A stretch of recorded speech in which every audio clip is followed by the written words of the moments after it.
사회적 문제를 해결하는 글로벌 소셜 비즈니스 미디어 나비다. 아이디어 캐스트 제16회. 고은 선생님 시를 보면 만인보에 보면 이런 게 있어요. 내용이 시골에 보면 옛날에 보면 저녁에 해질 무렵에 이렇게 굴뚝에 연기 나잖아요. 그걸 이렇게 시로 쓰신 거 있는데 거기에 어떤 내용이 나오냐 그러면 저 집은 분명히 보는데 쌀이 없고 양식이 없는데도 굴뚝에 저녁에 연기가 나는 거예요. 왜냐 그러면 그 집의 안주인은 이 자기가 굶고 있다는 것을 남에게 보여주기 싫은 거예요. 그래서 자기는 물만 넣고 이 금불을 떼는 거예요. 그래서 야 우리 저녁에 밥한다 라는 그런 시가 있어요. 그러듯이 우리는 기본적으로 가난해도 나는 이렇게 가난하지 않다라는 걸 보여주고 싶은 거예요. 그게 저는 가장 그 소비자를 잘 나타내는 표현이라고 보는데 이게 우리나라가 특히 명품 소비 많이 하잖아요. 네네. 저는 여기에 근원이 있다고 봐요. 아까 이제 우리는 이 소비자를 판단할 때 과거에는 소비자 시장 조사를 했거든요. 저도 30년 동안 시장 조사를 수십억을 들여서 했어요. 그래서 조사해서 이렇게 하면 그게 맞아야 될 거 아니에요. 근데 안 맞더라 이런 얘기예요. 제가 어느 회사 그 대표이사를 할 때 제가 그 마케팅 담당 본부장이 일본 사람이었어요. 걔들은 제품 하나 만들면 1년을 소비자 조사하고 리뷰하고 소비자 조사하고 해요. 그러면 그게 맞아서 성공을 해야 될 거 아니에요?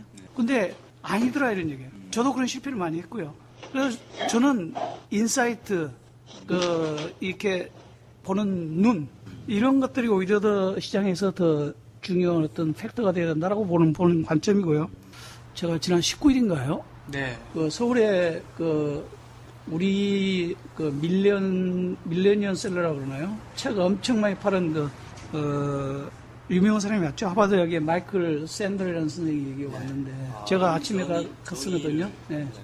그래서 좀 그 양반이 이제 소위 조금 이렇게 연결된 정의, 도덕, 윤리가 그 양반의 주제잖아요. 네. 그래서 그 양반이 이제 이렇게 시장하고 좀 연결시키는 얘기를 한 것을 제가 들었거든요. 근데 어떻게 보면 저 평소에 생각이 좀 비슷한 것 같아서 같이 이게 무슨 깔때기예요?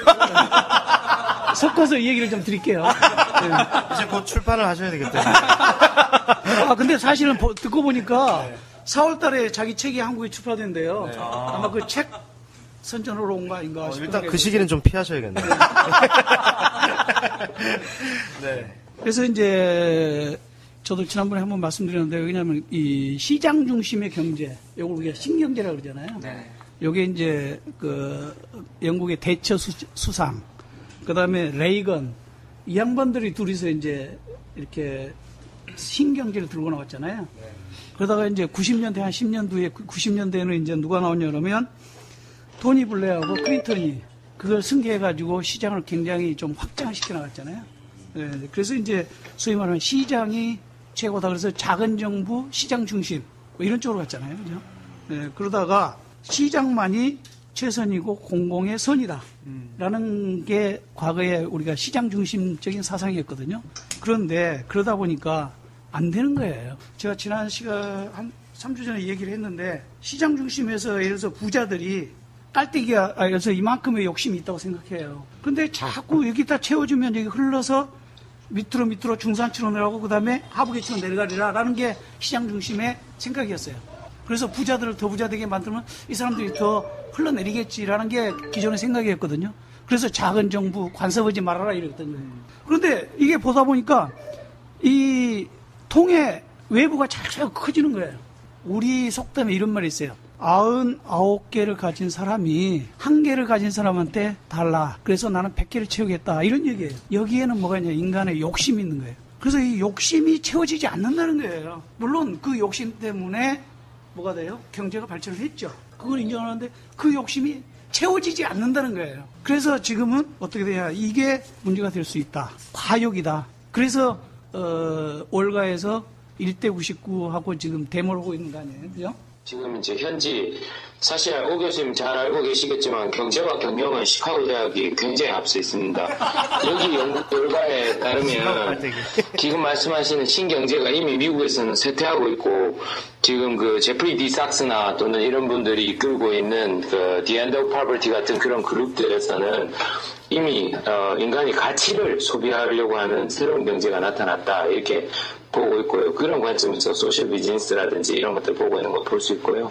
그래서 제가 볼 때는 오 교수님 정보도 조금 더 업데이트가 필요하겠다 이런 생각 잠시 해봅니다. 과연 인간의 욕심이 어디까지인가 이제 이런 쪽에서 이제 우리가 고민을 해야 되고 거기에는 윤리랄지 도덕이 이렇게 개입이 돼야 된다라는 측면이고 이제 그러면 시장에서는 제일 중심되는 게 돈이잖아요. 그러면 우리가 지금까지 인간이 사는 데 있어서 돈으로 그러면 살 수 없는 게 뭐냐? 이게 이제 그날의 이제 몇 가지 퀘스천이었어요. 그래서 첫째 이제 건강과 교육과 안보, 합법제도, 그다음에 환경보호, 그다음에 출산, 시민권, 돈으로 살 수 없는 이런 것들에 대해서 우리가 논의를 해야 되고 제가 결론이 아니고 의문으로 이제 주제로 이렇게 던진 것들이 뭐냐면 우리가 이 돈으로 살 수 없는 권한과 영역은 어디까지인가라는 데서 한번 고민해보자. 두 번째는 그 기준이 뭐냐, 돈으로 사고 파는 기준이 뭐냐 이런 걸 한번 고민해보자. 그 다음에 외적으로 운영해야 될 운영의 틀은 뭐냐. 그 다음에 이제 마지막으로 샌들 본인이 얘기하는 윤리와 이 도덕이 어떻게 시장과 접목이 돼야 되느냐. 뭐 이런 것들을 가지고 고민해야 될 때다. 네. 그래서 자기가 답을 4월 달에 내겠다라는 게 그 양반의 그날의 결론이에요. 네. 저기 잠깐 껴들자면요. 네. 교수님께서 마이크 샌델을 만났는데 우리 전승범 매니저님께서는 마이크 샌델의 스승 존 럴스의 정의론을 먼저 보고 계셨거든요. 뿌리가 있는 양반이에요. 그 존 럴스의 정의론을 가지고 오늘의 그 마이크 샌델에 대한 평가 그리고 오늘의 그 나비 이코노미를 좀 정리해 주셨으면 좋겠습니다. 일단 말씀드리자면 롤스에 대해서 많은 분들이 모르고 계시기 때문에 말씀을 드리자면 똑같이 하버드 대학교 하버드라고 불렀습니다. 네. 하버드 대학교 교수였고요. 철학과 교수였고 그분 책을 보다 보면은 이 양반이 철학만 하신 분이 아니구나라는 생각을 많이들 하시게 될 텐데 경제학, 공공정책 모든 부분에서 아주 깊은 학문적 성과를 이루시고 그 이룬 것들을 바탕으로 정의론이라는 책으로 정수로 이렇게 뽑아내서 서울대 교수님께서 그분한테 배우신 후에 한국에서는 이제 그분이 이제 번역을 해서 내셨고요.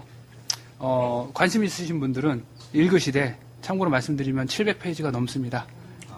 읽지 말라는 얘기네요. 읽으셔야 됩니다. 간단하게 소개를 해주시죠. 맥락만 저 지금 이용할 수 있겠죠. 자, 어떤 부분으로 이제 접근을 하시면 되냐면, 자, 정의론이라는 것은 기본 명제를 제가 하나 던져드리자면, 최소 수혜자가 이득을 받을 수 있는 정책이라면 하셔도 됩니다. 여기서 말하는 최소 수혜자라는 것은 하나의 의사결정이 여러 사람에게 영향을 미칠 텐데 그 영향을 미치는 사람 중에 최소한으로 영향을 받고 이득을 받는 사람을 뜻합니다. 이 사람이 얻는 프로핏이 양수라면 우리는 그 정책을 혹은 의사결정을 의미 있게 받아들일 필요가 있다는 거죠. 자, 기존의 의사결정은 어떻게 이루어졌느냐? 이 얘기를 안 할 수가 없는데 우리가 전통적인 경제학적으로 봤을 때는 무조건 밑변 곱하기 높이입니다. 다시 말해서 밑변 곱하기 높이에다가는 베네핏을 주고요. 밑변에는 어떠한 사람들이 얼마만큼 받을 수 있는지를 봅시다. 어떠한 사람들인지를 봅시다. 그러면 밑변 곱하기 높이에 해서 면적이 최대한으로 나오는 것들을 선택을 했습니다. 다시 말해서 최소 수혜자의 이득이 마이너스가 되더라도 우리 사회 전체가 얻는 이득이 크다면 의사결정을 했던 거죠. 그것이 옳다라고 생각하고 이러한 결정의 뿌리는 사실상 공리주의에 있습니다. 절대다수의 절대행복, 최대다수의 최대행복. 물론 이제 제레미 벤담이 나쁜 의도에서 이런 얘기를 한 것은 아니고 이러한 명제들이 지금 우리가 살고 있는 자유민주주의 정치를 만들어냈고 또한 우리의 경제학의 근본이 됐다라는 중심 이념이라는 것에 대해서는 저도 부정하지 않지만 그것으로 인해서 배제되는 사람들에 대해서는 우리가 전혀 고민하지 못했다는 거죠. 정의로는 이제 더 이상 밑변 곱하기 높이의 면적이 맥시마이즈 되는 그런 정책들을 하지 말고 어떠한 정책이 됐던 간에 혹은 그 정책이 그러니까 사회 전체의 부로 봤을 때는 A라는 정책과 B라는 정책이 있는데 B라는 정책이 A라는 정책에 비해서 사회 전체의 부가 크지 않다 하더라도 우리는 그 하나의 의사결정이나 정책으로 인해서 받게 되는 최소 수혜자가 최대한의 행복을 얻을 수 있다면 오히려 그 정책을 따라야 된다는 것이 롤스의 정의론의 기본입니다. 그래서 제가 지금 제시할 빈곤 퇴치 통합 정책 이게 최소 수혜자들을 위한 거거든요. 네네. 아주 제가 존 롤스의 의미를 그대로 살려서 정책을 제안한 거라서 매우 큰 의미가 있다고 볼 수 있겠습니다. 아, 훌륭하십니다. 네네, 훌륭하십니다. 네. 무엇보다도 사실 그 많은 부분에서 이제 저희가 아까 세미나를 통해서도 정책 얘기를 좀 했지만 사실 정치적인 부분에서 제 주관이 들어가기 때문에 말씀을 안 드렸던 부분들 중에 하나가 사실은 정치라는 것은 경제학 논리랑은 전혀 상반되는 의사결정을 해야 되는 경우가 많습니다. 네. 아까 교수님께서 방금 전에 언급하셨던 것처럼 돈으로 살 수 없는 것들이 많아요. 지금 언급하셨던 것들의 대부분이 국가가 인프라를 만들어줘서 해결해 줘야 되는 문제들이 다 얽혀 있습니다. 건강 문제, 교육 문제, 그 외에도 수많은 것들이 경제적인 의사결정, 다시 말해서 돈으로 살 수 없는 것들로 귀속이 돼요. 이러한 부분들을 우리가 해결해 줘야 되는 것들이 바로 정치고 공공정책인데 이러한 부분들을 경제적인 논리로만 접근을 하려고 하는 분들이 계시죠. 그런 분들이 선택하는 방법들이 너무나도 추구해야 되는 방향과 어긋나는 거죠. 그래서 지금 현재의 상태가 왔다라고 저는 이제 좀 보고 있습니다. 아, 예. 저도 그냥 그 교수님 말씀하시면서 좀 생각나는 게 있어가지고. 사실 이쪽 이제 돈을 버는 마케터들 사이에서도 한 2005년 이때쯤부터 이러한 이슈들은 많이 얘기가 되고 있었거든요. 프라할라드 교수인가? 해가지고 경쟁의 미래라는 책이 있어요. 그 책에 보면은 어떤 내용이 나오냐면은 이제 제품이 product is not longer the basis of value 이래가지고 제품들은 더 이상 이제 가치의 어떤 근간이 될 수 있는 그것이 아니라 그 다음 나온 단어가 the experience is 경험이라는 것이 이제는 제품의 가치를 어떤 경험이 바로 가치를 만들어내는 가장 중요한 근간이다라는 얘기를 하고 있는데 저도 이제 그 얘기를 이제 보면서 그러면 경험이 이제 돈이 되는 세계상이겠구나라고 이제 얘기가 돼서 그 이후로 이제 고객에게 어떤 경험을 만들어 줄 것인가 스타벅스에 대한 어떤 이야기들도 마찬가지고 요즘에 이제 제품을 파는 어떤 모든 제품 크리에이션에 대한 컨셉 자체가 어떤 컵을 어떤 모양으로 만들 것인가에 대한 평가가 아니라 사람이 이 컵을 가지고 어떠한 행동을 할 것이며 어떠한 경험을 그걸 통해서 얻을 것인가에 대한 디자인으로 시작이 되는데 근데 여기에서 이제 아까 지금 말씀하셨던 오류적인 포인트가 있다라는 거죠. 사람이 그러면 어떠한 경험에 대해서 굉장히 중요하게 가치를 여기는가라는 부분에 대해서 돈을 굉장히 많이 준 경험에 대해서 가치를 높게 여기는가라고 이제 그 질문을 역으로 던져봤을 때는 그거는 이제 오류가 있다라는 거죠. 네네. 예, 다 이렇게 물어보면 야, 너 인생 살면서 제일 좋았던 아니면 제일 정말 이렇게 했던 경험은 뭐야라고 했을 때 정말 많은 사람들은 뭐 이렇게 굉장히 고생했던 시절, 돈 없이 지내면서 나의 꿈을 키웠던 시절들을 많이 얘기를 하거든요. 네네. 어떻게 보면은 그런 부분에 있어서 이런 말씀하셨던 인간은 굉장히 비합리적이다. 그러니까 이제 시장에서 바라보는 관점 자체도 경험이라는 가치가 사람에게 있어서 굉장히 중요한 가치라는 것이 인정했는데 그 자체가 사실은 돈으로서는 어떻게 뭔가 측정이 안 되는 그런 것이라는 것에 대해서 봤을 때는 확실히 이제 기존 기업들이 분명히 고객들이 원하는 것에 대해서는 포인트는 잡았지만 그 원하는 것 자체가 돈으로 어떻게 리워딩을 할 수 없는 그런 책이라는 점에서 이미 이제 자본주의는 오류로 접어들지 않았나라는 생각을 해봅니다. 우리가 주장하고 있는 슬로건이 그거 아닙니까? 사람의 무한한 가치를 우리가 만들어내는 것이 그것으로 인해서 우리가 세상을 바꾸는 것이 또 우리의 슬로건 아니겠습니까?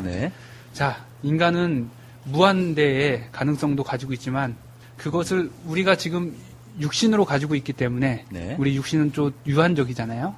무한한 것을 유한한 존재 안에 담았기 때문에 이 존재 자체가 비합리적인 겁니다. 수학적으로 증명이 됩니다. 오늘은 이렇게 묘한 명제를 던지면서 오늘 코너를 마치도록 하겠습니다. 뻐기로 끝냈어, 뻐기 깔때기. 이 불을 클릭해 주세요.